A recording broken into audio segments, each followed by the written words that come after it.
시청자 여러분 안녕하십니까? 황보승희 장성호의 정치업 시작합니다. 네, 여러분 안녕하세요. 오늘도 TV자율보 구독, 좋아요, 댓글, 알림 설정까지 잘 달아주시기 바랍니다.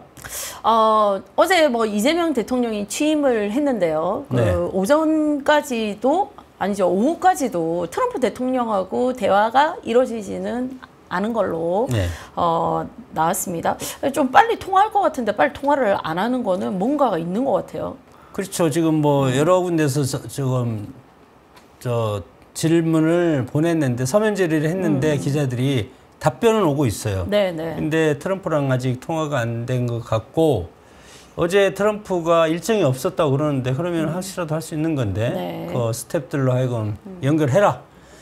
근데 아직 어제 뭐 하지 못한 것은 뭔가 뭐 아직 좀 점검할 것이 있는지. 어쨌든 그 트럼프 대통령이 그 일기 때 자기 최측근들 중에 이 뭐 안보나 또는 정보 라인의 이 전문가들, 군인들이라든지 아니면 변호사라든지 모스탄 같은 국제사법 이 대사죠. 뭐 이런 분들이 이번에 대한민국의 부정선거를 감시하겠다고 들어왔었잖아요. 네. 선거 기간에. 근데 선관위 참관을 거부당했어요. 그러면서 이제 그 사이에 우리가 사전투표에서 무슨 봉투 안에 이재명 후보로 기표된 접힌 투표용지가 나왔다. 그거 지금 수사하고 있거든요. 그리고 선거 사무원이었다는 60대 여성께서 두 번 투표를 했잖아요. 남편 신분증으로 또 본인 신분증으로. 근데 그게 어떻게 걸렸냐.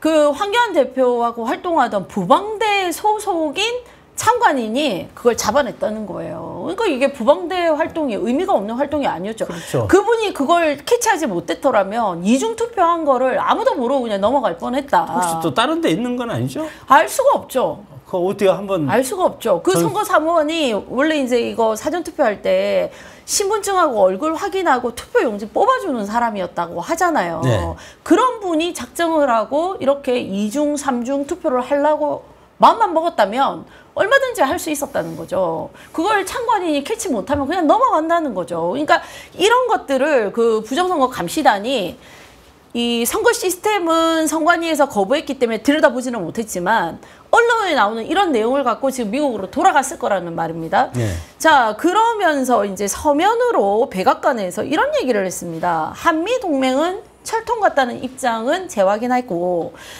중국의 민주주의 국가 개입에 반대한다 밝혔다. 이거는 뭔가 해석이 해석의 여지가 있는 지금 말 아닌가. 그렇죠. 뭐 최근 선거 개입 같은 거 해서 네. 친중 정권을 세우려고 한다, 뭐 해킹 같은 걸 통해서 네. 그것이 이제 이 얘기하는 중국의 민주주의 국가에 대한 그런 사항이에요. 네. 그렇기 때문에 마찬가지로 한국도 중국이 제3세계 국가에서 하는 것처럼 그렇게 해서는 안 된다. 지금 미국과 중국의 패권 전쟁이 상당히 치열하게 전개되고 있거든요. 네. 그렇기 때문에 미국으로서는 아시아 태평양 지역에서 일본이 있지만 우방으로 한국이 만약에 친중으로 변한다면 상당히 문제가 크다고 보는 겁니다. 지정학적으로 굉장히 네. 문제가 되는 거죠. 그렇죠? 네. 그 국무부 장관도 어제 그 이재명 대통령 당선을 축하하는 메시지를 내면서 뭘 강조했냐. 한미일 공조체제를 굉장히 강조하는 발언을 했거든요. 그거는 역시나 간접적으로 중국에 대한 견제, 이걸 또 표현한 얘기거든요. 그래서 사실은 이제 대한민국이 지금 경제도 굉장히 어렵고 그 트럼프 대통령이 되면서 이 관세 문제 때문에 특히나 우리는 이제 미국의 자동차라든지 이런 것들을 많이 수출하는 나라이기 때문에 네. 더군다나 이 경제적인 문제에서 굉장히 미국과 긴밀히 공조해야 된다. 그리고 협상할 때 협상하고 하는 전략도 또 필요하고 그걸 아무쪼록 그 이재명 대통령이 잘 해야 되는데 이게 이제 과연 미국이 이재명 대통령에 대해서 뭔가 신뢰를 가질 수 있을 것인가. 자꾸 그 트럼프 대통령 입장에서는 조금 미국 중심주의가 워낙 강한 대통령이기 때문에 검증을 하려고 하지 않겠느냐 이런 생각이 듭니다. 네. 그 스태프들이 그거에 여러 가지 성향이라든가 그동안의 발언이라든가 그런 거에 대해서 종합적으로 보고를 했을 겁니다. 네. 자, 이거는 이제 제가 그 조금 제안을 해보고 싶은 건데요. 선거 공보물. 예. 사실 선거 비용에서 선거 공보물이 굉장히 차지를 많이 하죠. 예, 그렇죠. 예. 얼마나 차지할까요? 제가 알기로 이번 선거에서도 한 30억 가까이, 30억 선거 공보물이 20 몇 억인 걸로 그렇죠. 알고 30억 가까이 예, 들죠. 예.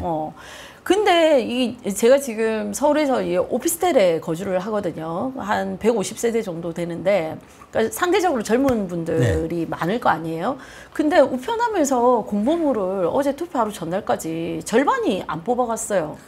자, 그거는 그분들이 투표를 안 하셨을까요? 아니면 공보물을 굳이 보지 않아도 젊은 분들이니까 된다고 생각해서 안 갖고 갔을까요? 왜냐면은 투표하러 갈 때 그냥 주민등록증만 갖고 가면 되고 무슨 선거인 명부, 번호 이런 거 몰라도 되거든요. 아니, 그치? 그러니까 그걸 보지 않고 1번, 2번, 3번이니까 세 명 중에 한 명 찍으니까 볼 필요가 없다는 거죠. 이미 마음을 다 정했다. 네, 마음을 정하고 그리고 이제 사전투표하면 다른 데 가서 해도 되니까 이거 볼 필요도 없는데 그럼에도 불구하고 항상 우체통은 거기 안 사나요?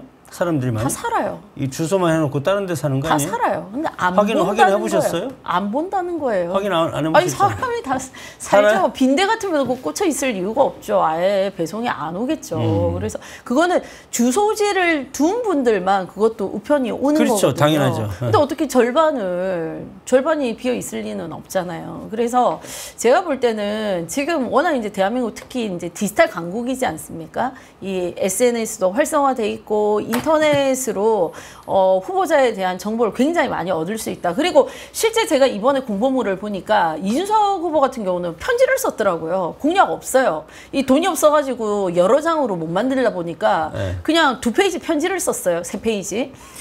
저도 그 편지 쓴 거 이거 편지구나 하고 그거 보고 안 읽었습니다. 그리고 이재명 후보 같은 경우도 공약이 별로 없었어요. 김문수 후보도 마찬가지예요. 페이지가 다들 한 6페이지 정도? 아니 근데 네. 우리 정책집 만들어 보면 이만큼이에요. 그렇죠. 근데 그 정책집을 결국은 선거 공보물로 홍보를 하는 게 아니고. 근데 거기는 너무 6페이지밖에 안 되기 때문에 할 수 있는 게 없습니다. 그러니까요. 그래서 이거 제대로 보지도 않는 공보물을 결국 정당에서 이거 30억을 쓰면 15% 이상 득표하면은 선거 공보물 같은 경우는 국가 세금으로 전부 다 100% 보존을 해주도록 되어 있지 않습니까? 그렇죠. 그래서 저는 물론 이제 디지털 소외 세대, 또 연세가 아주 많은 분들, 이런 분들은 이 종이로 보내주지 않으면은 인터넷 접속 같은 걸 못 하셔서 선거에 대한 정보를 얻을 수 없다. 이것 때문에 사실은 공보물을 보내는 건데, 그런 분들에 대한 거는 어떻게 좀 소수로 이렇게 대책을 마련하고, 요새 어르신들 같은 경우도 거의 대부분이 카카오톡 다 하시잖아요? 그리고 카카오톡으로 예를 들어 선거 홍보물이나 공보물을 보내면 이건 제가 볼 때 비용도 엄청 절감할 수 있고, 그 다음에 이 종이라는 게 결국 나무인데 환경도 엄청 보존할 수 있는 것 같고, 조금 이 선거하는 방식도 이제 조금 이 공보물 같은 거 좀 달라져야 되지 않나 이런 생각이 드는데요. 한번 제가 건의해 보겠습니다. 네, 한번 고민을 해보시죠. 타당한 것 같아요. 저희가 오늘은 이제 대선 이후에 우리가 어떤 숙제들을 해결할 것인가 저거 이제 얘기를 한번 해보려고 합니다. 그래서 선관위의 이 사전투표 시스템, 이거에 대해서는 이제 김문수 후보 같은 경우는 사전투표 없애겠다라고 했잖아요. 그렇죠? 네. 그리고 투표용지 빼줄 때, 사전투표 때 참관인 서명해라, 개인 도장 찍어라. 왜냐면 아무런 표시가 없는 그냥 인쇄만 하면 그게 투표용지가 나오는 거니까 그런 부분들을 공약을 하기도 하셨었는데요. 국민의힘도 여태까지는 부정선거에 대해서 부정선거가 극우 집단에서 하는 근거 없는 이야기인 양 취급을 하다가 이번에 딱 증거들이 나오니까 투표용지 받아가지고 식당 갔다가 오신 분들도 계시고 했잖아요. 식당 갔다가 와서 다른 사람한테 찍고 오라고 그러면 되잖아요. 아니 그러니까 그랬는지 안 했는지 신분 확인도 안 하고 식사해야 되니까 네가 갔다 올래? 아니 그러니까 이런 말도 안 되는 상황이 생기니까 국민의힘에서도 장동훈 의원이나 김용태 비대위원장이 선거 기간 중에 선관위가 이렇게 관리해서는 안 된다라고 또 메시지를 냈잖아요. 자, 이참에 이 선관위의 부실 선거, 이 부실 선거를 이용해서 부정 선거를 하는 사람이 실제 나왔습니다. 이거에 대해서 대책을 여야가 만들어야죠. 아, 만들어야죠, 만들어야죠. 빨리. 지금 뭐 하고 있습니까? 민주당은 맨날 뭐 부정선거 없다, 그러면서 뭐 사전투표 독려만 열심히 했었는데 부정선거 있었잖아요, 지금. 그분 지금 구속됐잖아요. 대책을 세워야죠. 선거를 보여줘야죠. 그리고 선관위 위원장 책임지고 물러나야죠. 그거에 대해서 좀 지적을 하고 싶고요. 또 이번 선거 대선 이후에 또 우리가 해결해야 될 부분 뭐가 있을까요? 지금 뭐 민주당은 아주 신이 났습니다. 근데 제가 보니까 참 민주당이 준비를 많이 했더라고요. 어제 선거 딱 끝나자마자 어떻게 인선할 것인가, 이게 벌써 이제 쫙 리스트가 그 당선 수락 인사하기도 전에 누구를 무슨 자리에 임명하겠다라는 게 찌라시로 쫙 돌았어요. 이름이 아주 구체적으로 쓰여져서. 그럴까요? 네. 준비된 탄핵된 그 12.3 비상계엄이 탄핵된 때부터 이재명 대통령이라는 소리 우리가 많이 비판하지 않았습니까? 그러게요. 그리고 당선되자마자 여의도에 무대 설치해가지고 국회 안에 개표실이 설치돼 있었죠. 개표 상황실이.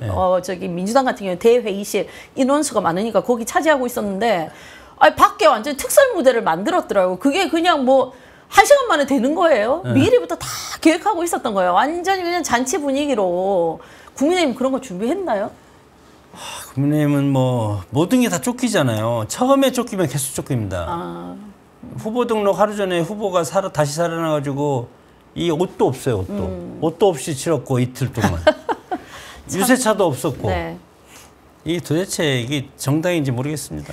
자, 어제 우리가 이제 이 국민의힘 패배 요인을 분석하면서 국민의힘의 대개혁, 대혁신, 통렬한 반성을 통한 변화가 필요하다, 이런 지적을 했는데, 이제 뭐 지도부 총사퇴하고 또 비대위원장을 모시고 올 수는 없잖아요. 원내대표도 사퇴해야 되는 거예요? 원내대표 당연히 사퇴해야 되겠죠.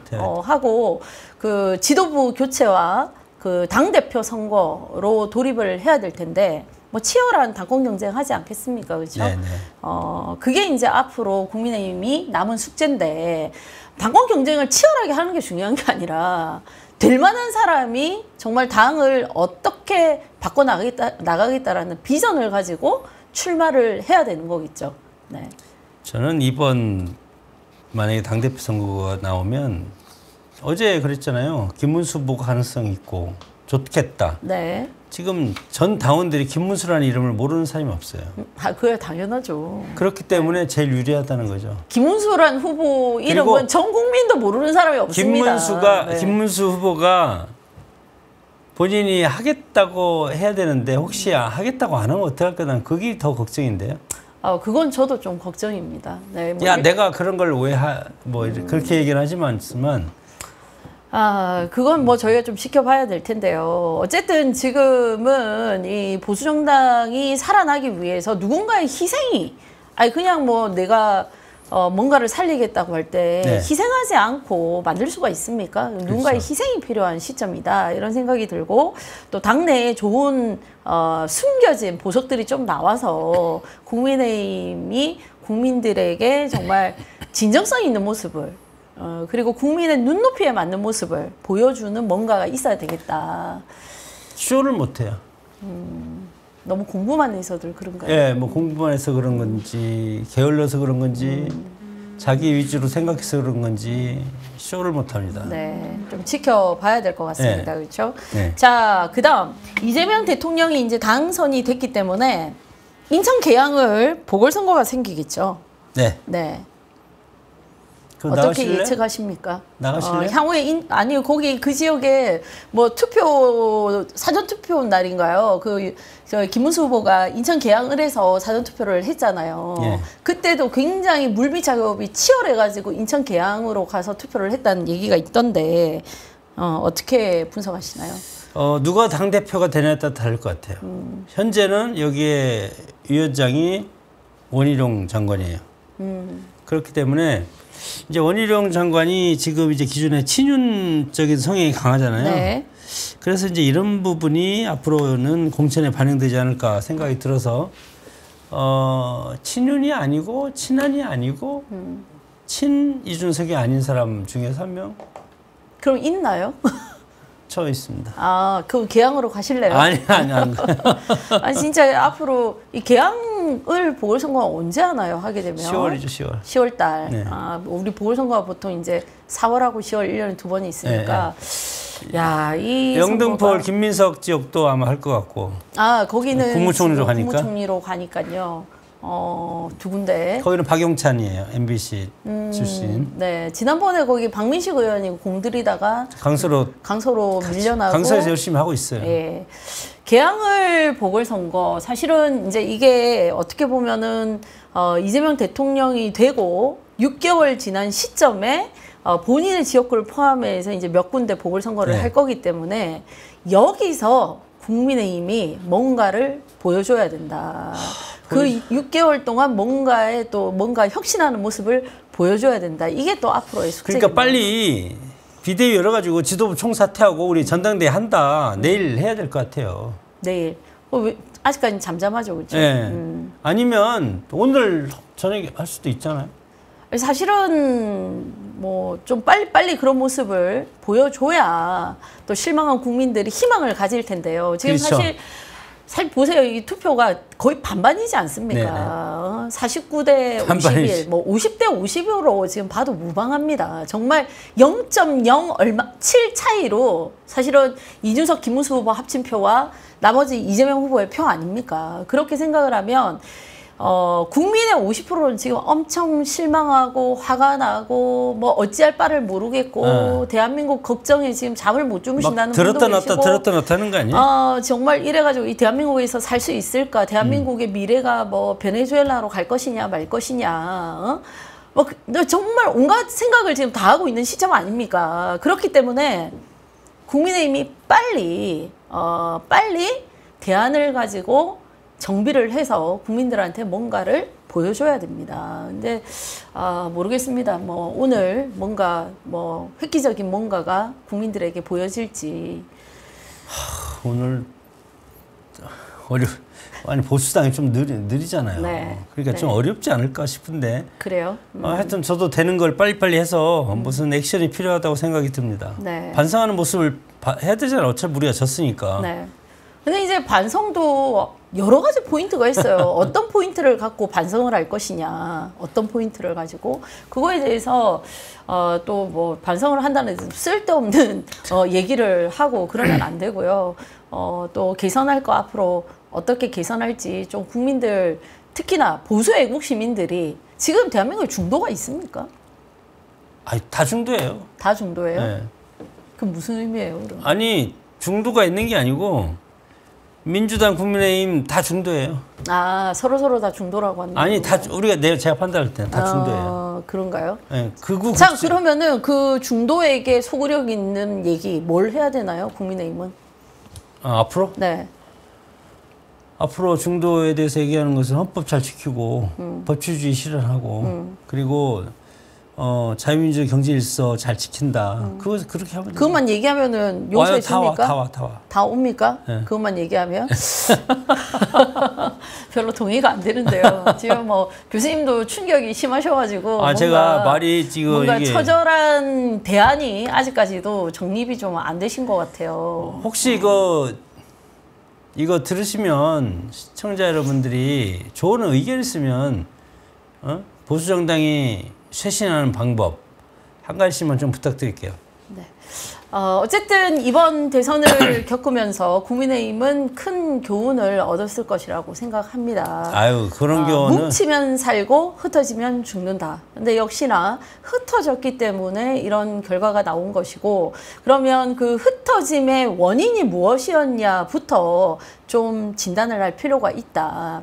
오늘날 이준석 대표가 저렇게 나와서 단일화하지 않은 거에 대해서는 원망할 거리가 많긴 하지만 애초에 이준석이라는 사람이 왜 국민의힘을 나올 수밖에 없었느냐. 그거에 대해서도 좀 통렬한 반성을 하고 향후에 뭔가 이 보수 진영이 더 빅텐트를 쳐서 똘똘 뭉칠 수 있는 그런 큰 그림을 좀 그리기를 부탁드려야 될 것 같습니다. 야, 그걸 할 수 있을까요?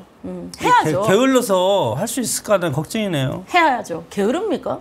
게으른. 아니 뭐 국민은 아니 저 국회의원 해봤지만 의원들 게으른 사람 별로 없어요. 아 그래요? 엄청 바빠요? 엄청 부지런해요. 특히 그리고 아시다시피 이게 수도권보다는 저기 뭐 TK, PK 지방에 의원들이 지역구를 많이 두고 있잖아요.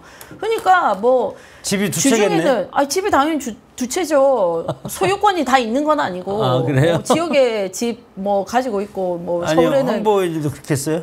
그럼요. 저도 여기 월세 내고 서울에 집 구해서 살았죠. 부산에 집 가지고 있으면서. 야, 그럼 서울 사는 사람들은 복이 터졌네요. 그렇죠. 맨날 KTX 타고 야간 그러니까. KTX 아니면은 비행기 타고 다니는데 한 번 내려갈 때마다 소요되는 시간이 3시간 이상이지 않습니까? 맞아요. 근데 뭐 그 위에서 맨날 일 바쁘니까 그 놈의 지겹게 그 야간 열차를 저기 일요일 날도 저녁 늦게까지 사람들 만나다가 밤 10시 기차 타고 서울역에 떨어지면은 12시 25분입니다.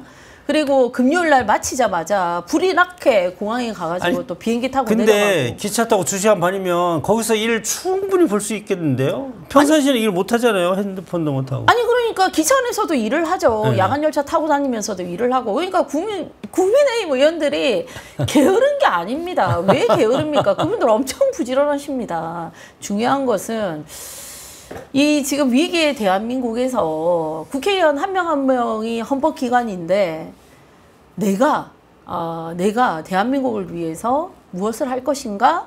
그리고 내가 이걸 통해서 뭘 얻을 것인가가 아니고 내가 뭘 내려놓음으로 해서 이 보수정당 괴멸되어 가고 있는 보수정당을 살릴 것인가 그거를 궁리하셔야 된다고 생각해요. 내가 먼저 내려놔야 되는 그런 마음을 가지셔야 된다고 저는 생각해요. 다 내려놓을 수 있습니다.